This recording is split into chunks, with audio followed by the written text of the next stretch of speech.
नमस्कार दोस्तों, आज बात करेंगे स्टैट्यूटरी ऑडिट के बारे में। कंपनी एक्ट 2013 के अंदर स्टैट्यूटरी ऑडिट किसको किसको कराना होता है, क्या सभी कंपनी को कराना मैंडेटरी है और इसमें पेनल्टी क्या है अगर नहीं कराएं तो। बहुत कुछ सीखने को आपको मिलेगा इस वीडियो के अंदर।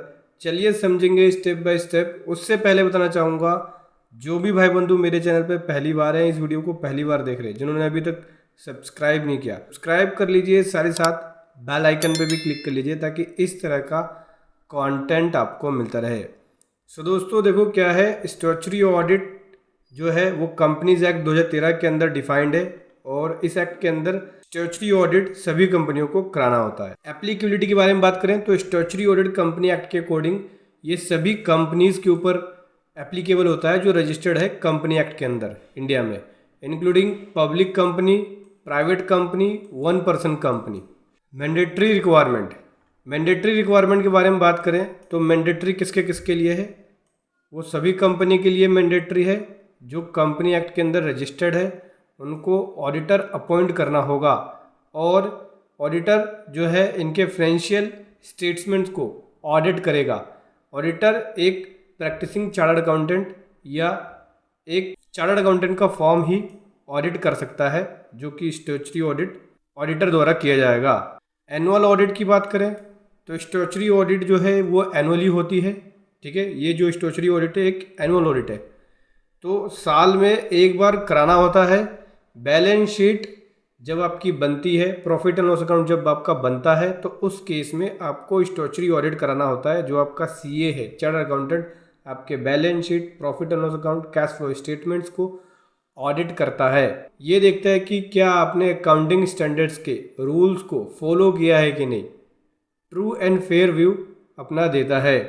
ऑडिटर यहाँ पे अपना इंडिपेंडेंस ऑडिटर रिपोर्ट भी बनाता है, जिसके अंदर वो सारी बातें लिखता है जो आपने अपनी फाइनेंशियल स्टेटमेंट्स में दिखाया है, profit and loss account, balance sheets और कैश फ्लो स्टेटमेंट में, पॉजिटिव और नेगेटिव सभी चीज़ों को दिखाता है।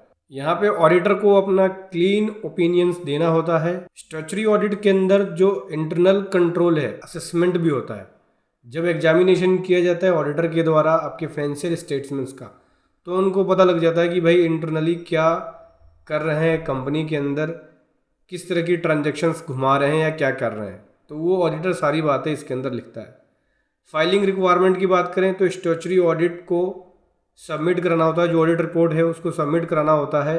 जो रेगुलेटरी अथॉरिटीज़ है, जैसे रजिस्ट्रार ऑफ कंपनी के अंदर ये statutory audit, balance sheet, profit and loss account, ये सारी अपलोड होती हैं। लीगल कंप्लायंसेस की बात करें तो स्टैट्यूटरी ऑडिट होने के बाद ही कंपनी की आईटीआर जाती है, इनकम टैक्स की रिटर्न फाइलिंग होती है। अगर टैक्स ऑडिट की रिक्वायरमेंट है तो उस केस में फिर टैक्स ऑडिट अलग से होता है, जो कि इनकम टैक्स एक्ट के अकॉर्डिंग होता है। स्टैट्यूटरी ऑडिट कंपनी एक्ट के अकॉर्डिंग होता है। तो प्राइवेट लिमिटेड कंपनी के अंदर स्टैट्यूटरी ऑडिट भी होता है और टैक्स ऑडिट भी होता है, डिपेंड अपॉन टर्नओवर, ठीक है। टर्नओवर देखो, अभी टैक्स ऑडिट के लिए टर्नओवर क्या है, अगर कैश में ट्रांजैक्शन 5% से ज़्यादा है तो 1 करोड़ के ऊपर ही आपको टैक्स ऑडिट कराना होता है। डिजिटल ट्रांजैक्शन है तो 10 करोड़ वाली लिमिट टैक्स ऑडिट की मिल जाती है। अदरवाइज कंपनी एक्ट के अंदर स्टैट्यूटरी ऑडिट तो कराना ही पड़ेगा, यानी stat audit plus tax audit दोनों ही प्राइवेट लिमिटेड कंपनी के लिए एप्लीकेबल हो जाते हैं। बड़ी कंपनी है तो दोनों ही कराना पड़ जाता है, छोटी कंपनी है तो स्टैट्यूटरी ऑडिट ही कराना पड़ता है, जिसकी 10 करोड़ तक का बिजनेस है और डिजिटल काम है तो केवल स्टैट्यूटरी ऑडिट ही कराना पड़ेगा, और 10 करोड़ से ऊपर है तो टैक्स ऑडिट, स्टैट्यूटरी ऑडिट दोनों ही कराना पड़ेगा। नहीं कराए तो क्या पेनल्टी है, या नहीं कराए तो क्या होगा। देखो, कंपनी अगर स्टैट्यूटरी ऑडिट नहीं कराती है तो उसको ये माना जाता है कि नॉन कंप्लायंसेस है, कंप्लायंसेस को कंप्लीट नहीं कर रही। ऐसे में कंपनी के ऊपर जो फाइन लगाया जाएगा पेनल्टी के रूप में 25,000 से लेकर 5 लाख तक की पेनल्टी लगाई जा सकती है कंपनी के ऊपर।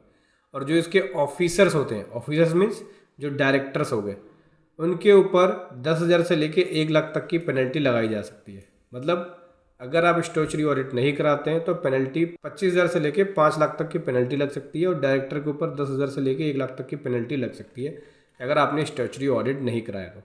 समझ गए बात, सिंपल सी बात है। कोई भी प्राइवेट लिमिटेड कंपनी जो कंपनी एक्ट के अंदर रजिस्टर्ड है उनको स्टैट्यूटरी ऑडिट कराना पड़ेगा, चाहे उनकी टर्नओवर 0 हो, 1 रुपये हो, जो भी हो।